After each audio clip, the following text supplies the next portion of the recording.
Parallèlement, en 1967, était créée la société Cedam, filiale de Bertin, destinée à utiliser le coussin d'air sur l'eau et concevoir un aéroglisseur de transport public.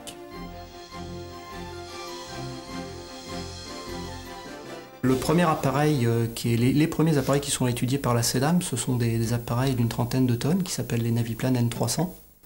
Ce sont des appareils qui, dans le concept, sont assez intéressants parce qu'ils peuvent être aménagés suivant trois possibilités. Ils peuvent être configurés en transport de fret, donc la cabine, il n'y a pas de cabine passager, c'est juste une sorte de barge. Et puis on peut également mettre une cabine, soit une cabine avec uniquement des passagers, 90 passagers, soit une cabine avec des passagers et également quelques voitures, 4 voitures.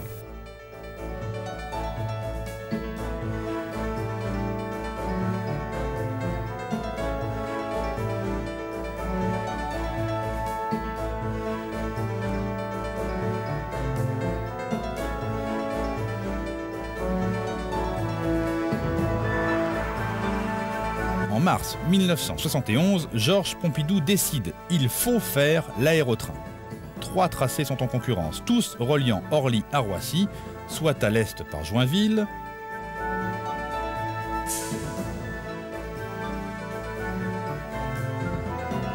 soit au centre par Étoile,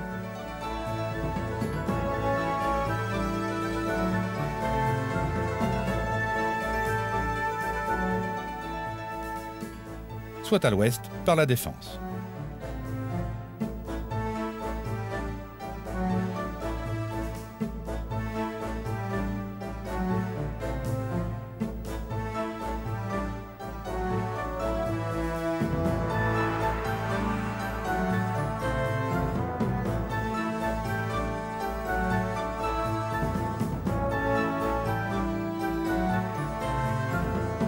En reliant les 2 aérodromes, le tracé permet à Aéroports de Paris et aux compagnies aériennes de mieux organiser le travail de leurs employés et le transit de leurs passagers. La Jet Society, ceux qui sautent d'une capitale à l'autre en jet et à tout propos, pourra l'utiliser en passant d'une aérogare à l'autre et ensuite en faire, espère Jean Bertin, la publicité à l'étranger.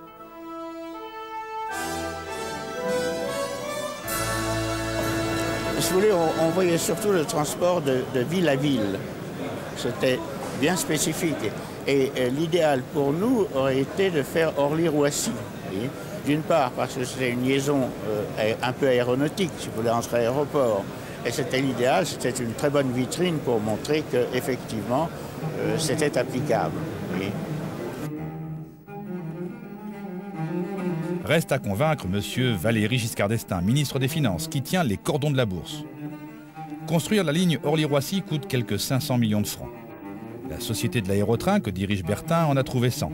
Mais les banquiers se font tirer l'oreille pour avancer les 400 qui manquent. Pas plus que ses financiers privés, M. Giscard d'Estaing n'entend courir de risque. Il oppose un veto formel et catégorique.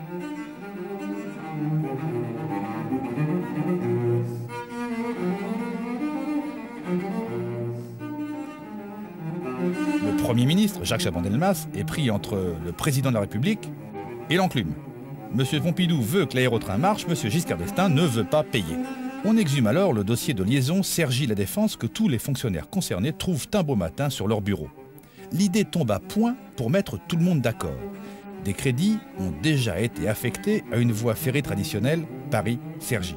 Il suffit de faire glisser ces crédits sur le nouveau projet aérotrain et l'affaire est faite. Ce projet coûterait 317 millions de francs de l'époque.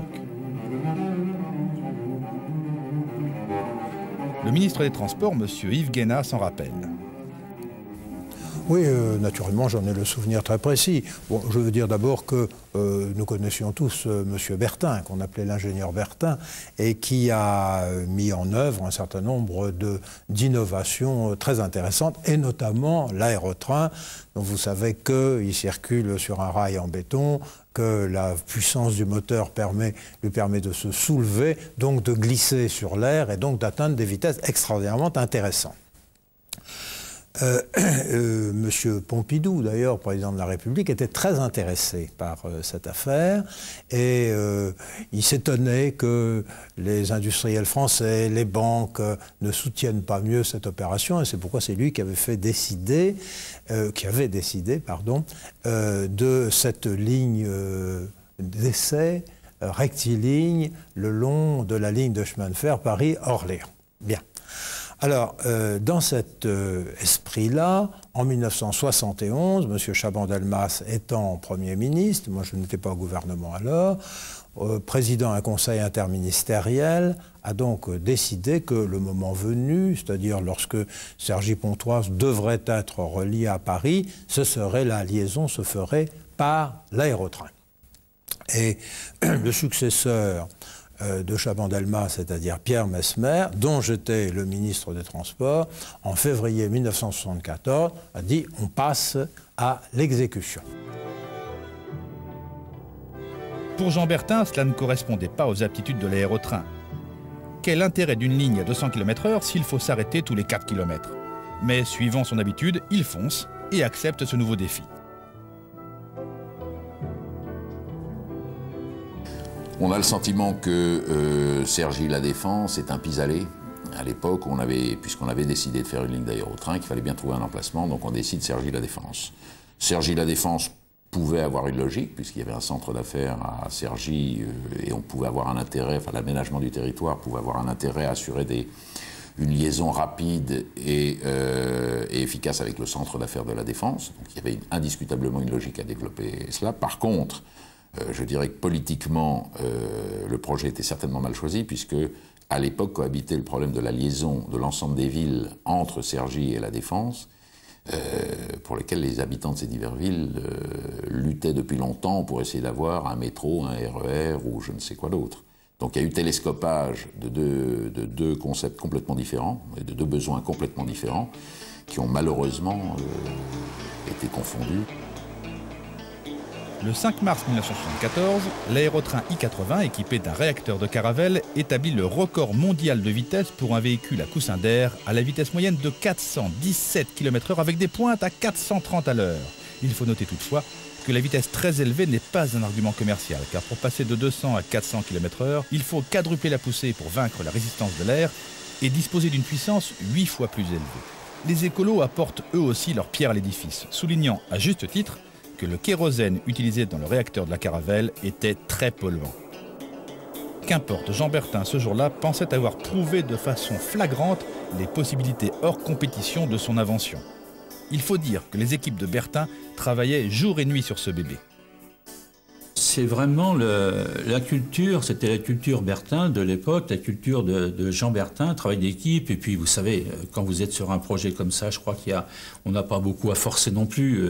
Ce véhicule, il était montré beaucoup, c'est une vitrine, donc il fallait qu'il fonctionne, il fallait qu'il soit toujours prêt, quoi, hein. Et vous savez qu'un prototype, il y a toujours des petites choses à faire, des petites maintenances à faire. Il arrivait fréquemment qu'on les fasse la nuit pour être prêt le jour. Et voilà. Et puis comme c'était des équipes réduites, on ne pouvait pas faire les 3-8, on ne pouvait pas faire un roulement. Donc c'était quelquefois les mêmes équipes qui travaillaient la nuit, qui travaillaient aussi le jour. Mais en aucun moment on s'est senti, on n'a pas forcé, quoi. On était vraiment dans cette aventure, mais certainement sous l'impulsion de Bertin et puis aussi des dirigeants de l'époque, quoi. Bertin avait bien su choisir ses meneurs d'hommes. C'était notre bébé, l'aérotrain aussi. C'était le bébé de Bertin, mais c'était le nôtre, hein, et on vivait avec.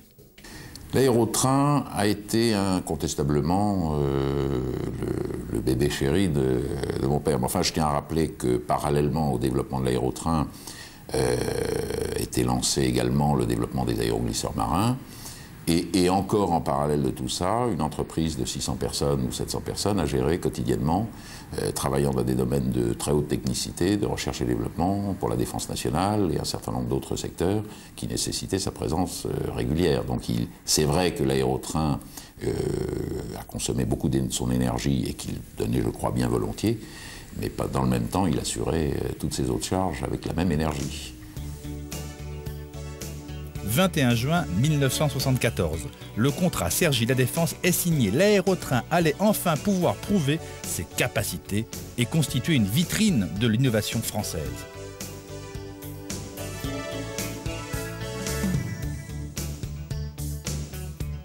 Alors comme ministre des Transports, j'ai donc réuni mes techniciens, mes hauts fonctionnaires autour de moi, mes ingénieurs, etc.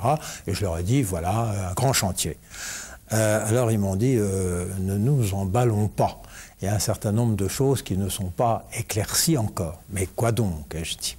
Ben, ils m'ont dit, tout d'abord, on a fait les essais qu'avec la motrice. Alors, naturellement, on mettait quelques personnes dans la motrice, mais on n'a jamais fait des essais avec des wagons derrière, ce qui était naturellement ce qu'il faudrait faire. Je dis, en effet, c'est un problème. Oui, oui, c'est un problème. Je dis, c'est tout. On m'a dit non. Car, comme vous l'avez vu, le moyen de propulsion, c'est une turbine.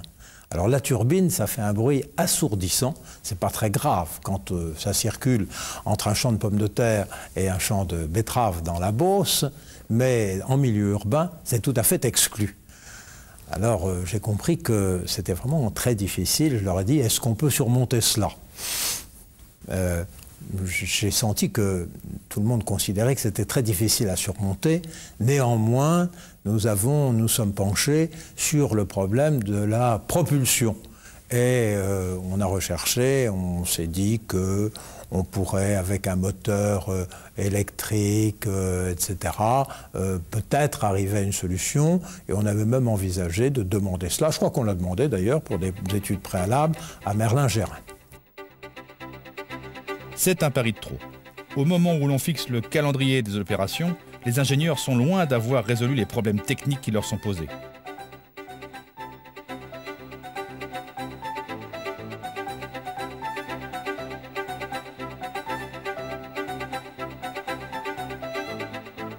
Le préfet de région a convoqué l'inventeur de l'aérotrain, M. Bertin. Celui-ci lui confie que son aérotrain est prêt, mais qu'il est plus sceptique sur le moteur linéaire.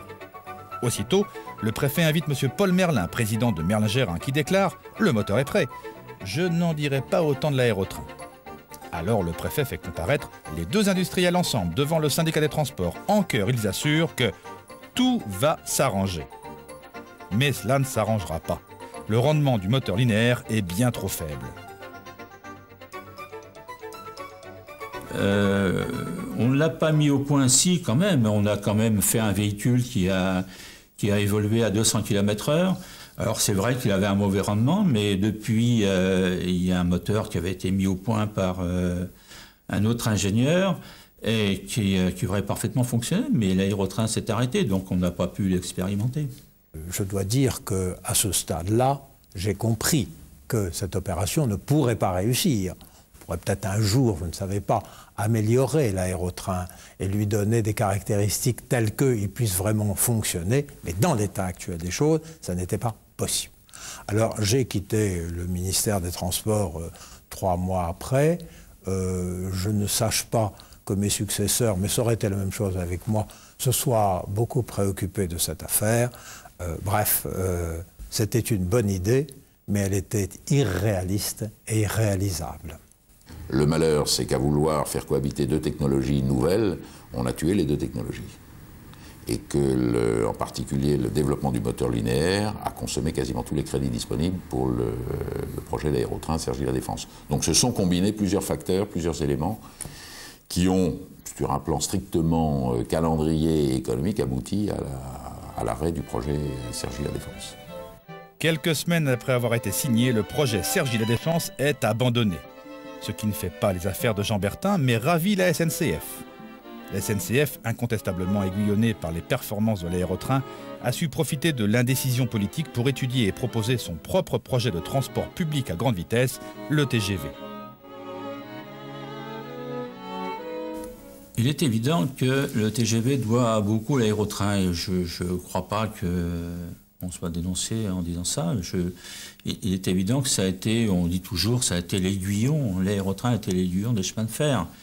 On sentait qu'il fallait faire des moyens de transport, réaliser des moyens de transport plus rapides qu'à l'époque. À l'époque, bon, c'est vrai qu'il y avait le train bleu qui allait à 200 km/h. Mais on savait qu'il fallait pratiquement doubler cette vitesse pour réduire les temps de trajet.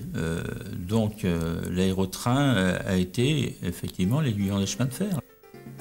Le principal avantage du TGV sur l'aérotrain est de donner l'illusion qu'il est compatible avec les voies existantes. Mais ceci n'est bien sûr vrai qu'à petite vitesse, c'est-à-dire sur quelques kilomètres du parcours total.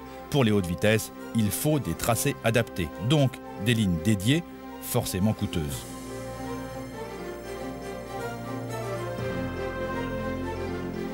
Une voie d'aérotrain, c'est simple, c'est du béton préfabriqué que vous posez sur des poteaux. Je me souviens qu'à l'époque, il y avait un rapport 2 entre une voie de chemin de fer et une voie d'aérotrain. Et la voie d'aérotrain, ce qui est important, et ça je peux le certifier, puisque j'ai vécu l'aventure de 69 à 78 à Orléans, on n'a pas fait 1 heure d'entretien sur la voie d'aérotrain. Et ça, c'est extraordinaire. Une voie de TGV, il faut toujours la soigner, il faut la bûchonner, parce que ça bouge. On a fait des études de prix, et en particulier sur la voie.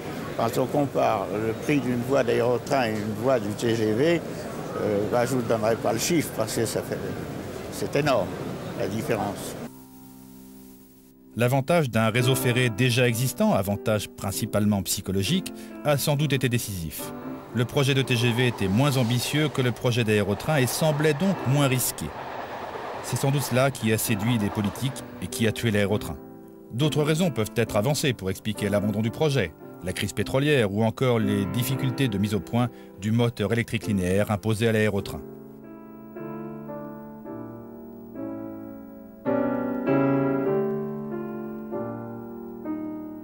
À cela s'ajoutent aussi les querelles de personnes, par intérêt privé ou par mesquinerie, dont Jean Bertin a été très largement victime. Toujours est-il qu'en juillet 1974, Michel Poniatowski, nommé au ministère de l'Intérieur par le tout nouveau président de la République Valéry Giscard d'Estaing, enterre le projet aérotrain.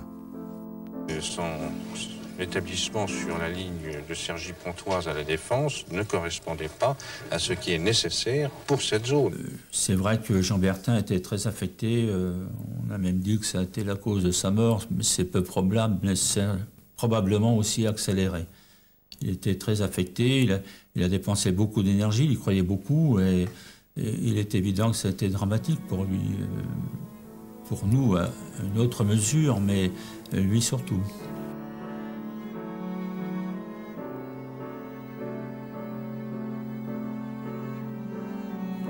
Jean Bertin décédera peu avant Noël 1975. Il ne verra pas l'autre grand développement sur coussin d'air de sa société, le Naviplane N500, traverser la Manche. Mais Jean Bertin aura pu tester son prédécesseur, le N300, dans des conditions rocambolesques. Le pilote d'essai des Naviplanes se rappelle très bien de cette époque.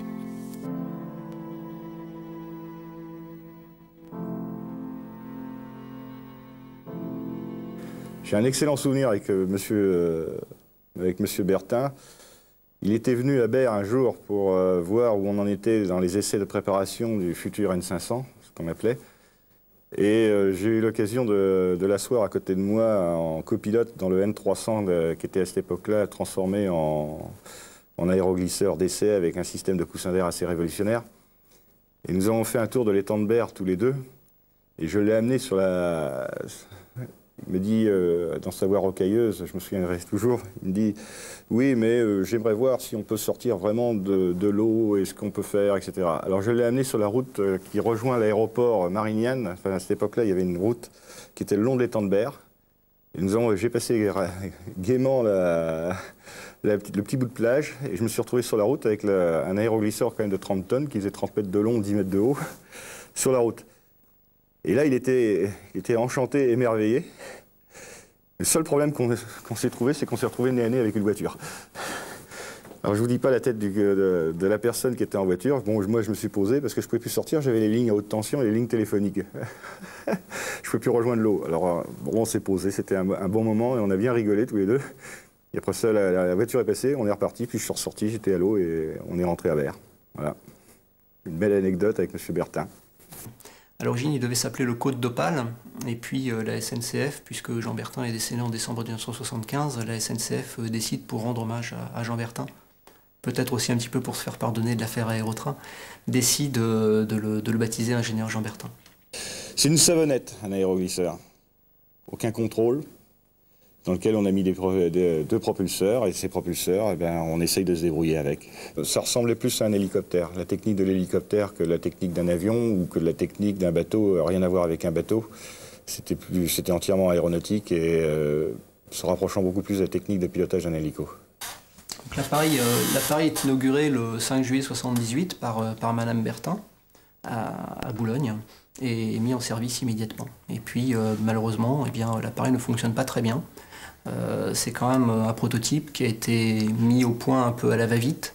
En fait, ce qui se passe, c'est que l'appareil est toujours seul, unique, donc il a une maintenance qui est une maintenance spécifique, qui est assez différente de la maintenance des appareils anglais, et donc forcément, les Anglais n'en veulent pas. Le seul exemplaire opérationnel du N500 aura été exploité sur la Manche pendant 7 ans sans vraiment avoir jamais convaincu son propriétaire exploitant, la SNCF, ni aucun autre client à l'export.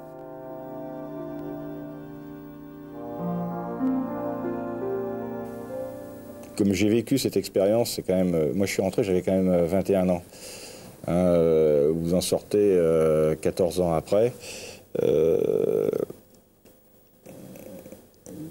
L'esprit d'équipe qu'il y avait, notamment dans toute la petite équipe que l'on était, ce qu'on appelait aux essais, quand vous avez vécu ça, eh bien, à la fin, vous avez quand même un petit peu, comme on dit vulgairement, gros sur la patate. Le Naviplan N500 sera ferraillé en octobre 85. De son côté, la fin de vie des aérotrains ne sera guère plus brillante.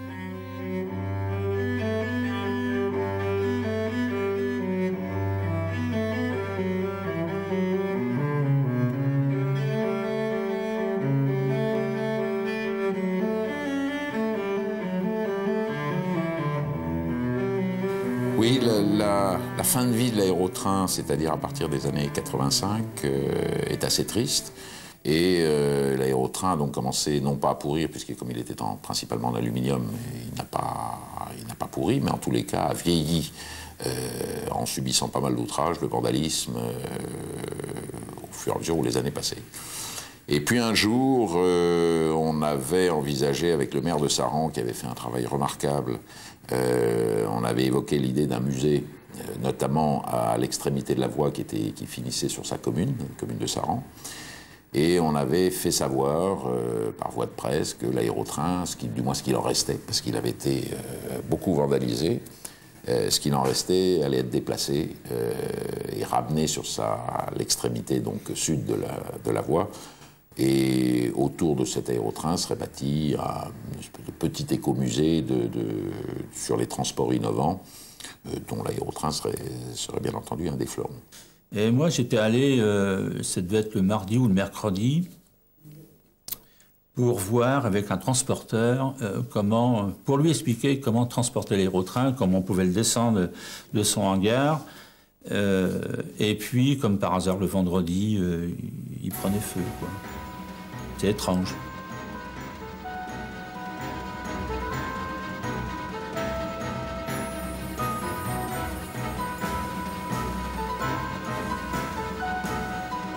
Mais pour autant, l'aérotrain n'est pas mort. Une équipe de bénévoles de la Société des Amis de Jean Bertin a réussi à remettre en état 2 prototypes, dont le fameux 02.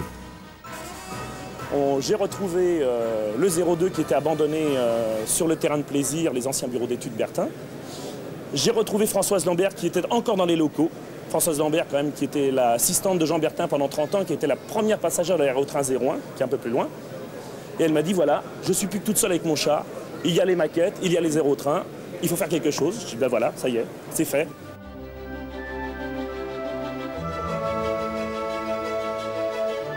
Quant à l'entreprise Bertin, elle continue son parcours, comme nous l'explique son actuel PDG. L'aérotrain reste un mythe très entier, très vivant auprès des clients, auprès de nos donneurs d'ordre, très clairement, puisque en fait, c'est une innovation à la fois qui révolutionnait la façon de se transporter et qui, au travers des technologies mises en œuvre, était aussi extrêmement spectaculaire. Les coussins d'air, c'est une activité qui reste significative dans le portefeuille de Bertin Technologies. Et je pense que l'activité plateforme de manutention, plateforme de coussin d'air, a encore de beaux jours devant elle. C'est un métier très difficile, le métier de l'innovation, notamment en France, où effectivement, entre la science et puis la réalité dure de l'industrie, il faut être capable de concilier les deux. Ça veut dire qu'il faut à la fois gérer le risque scientifique et technologique, et offrir une solution ultra compétitive en termes de coûts et qui se différencie par rapport en fait à des équipementiers traditionnels. Donc je dirais que c'est un combat permanent d'inventivité mais aussi de pragmatisme. Et l'association des Amis de Jean Bertin continue à travailler à la reconnaissance de Jean Bertin. La vocation de la Société des Amis de Jean Bertin est principalement de mettre en place un prix de l'ingénieur Jean Bertin, qui est notre souci et notre mission. Et une fois que ce prix sera en place, eh bien, nous aurons rempli et atteint notre objectif. Mais un prix de l'ingénieur Jean Bertin, il faut savoir qu'en France, il y a quelques prix, mais il n'y a pas l'équivalent, soyons immodestes, il n'y a pas l'équivalent d'un Nobel de l'ingénieur, et c'est très dommage. Et l'idée de base est de s'orienter vers un prix représentant ce qu'on pourrait appeler en toute modestie le prototype de l'ingénieur, puisqu'il y a une chose qui m'a toujours frappé lorsqu'on parle de Jean Bertin, c'est qu'on ne l'appelle pas Jean Bertin, on l'appelle l'ingénieur Bertin. Et je crois que quelque part, ça nous conforte dans l'idée que peut-être nous y arriverons un jour et que ce prix de l'ingénieur Bertin existera. Reste la mémoire de Jean Bertin, de l'ingénieur Bertin, comme on l'appelait. Un entrepreneur visionnaire qui restera à tout jamais l'homme de demain.